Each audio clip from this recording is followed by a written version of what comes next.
नमस्कार, स्वागत आहे आपलं संगीता सोमी किचनमध्ये। आजची आपली रेसिपी आहे ती बेसनची आहे।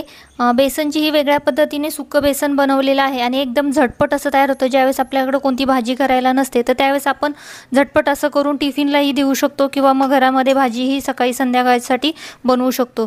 त्यासाठी मी आता इथे एक कढई घेतलेली आहे, त्यामध्ये 4 चम्मच तेल घालून घेतलेलं आहे आणि त्यामध्ये मोहरी घालून घेतलेली। मोहरी तडतडल्यानंतर मग त्यामध्ये कढीपत्ता आणि 2-3 मिरची बारीक करायची आहे आणि एक कांदा बारीक करून तो घालून घ्यायचा आहे।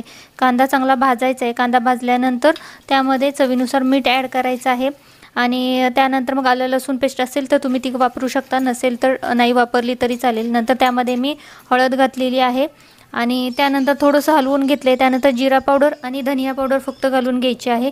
त्यानंतर बाकी काही मसाले यामध्ये मी ॲड केलेले नाहीत आणि त्यानंतर मग आपलं जे सुक्कं बेसन असतं ते 4 चम्मच यामध्ये चाळून घेतलेलं आहे आणि ते मिक्स केलेलं आहे।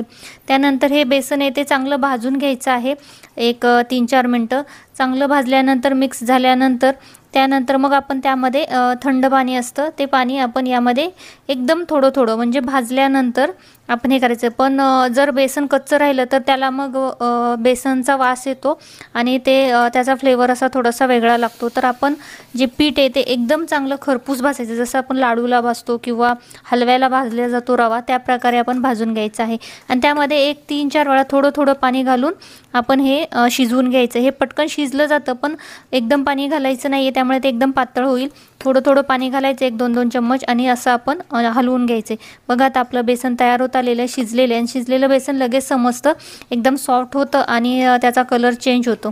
बघा आता मी त्यावरती कोथिंबीर घालून घेतलेली आणि त्यानंतर आपण हे सर्व करू शकता।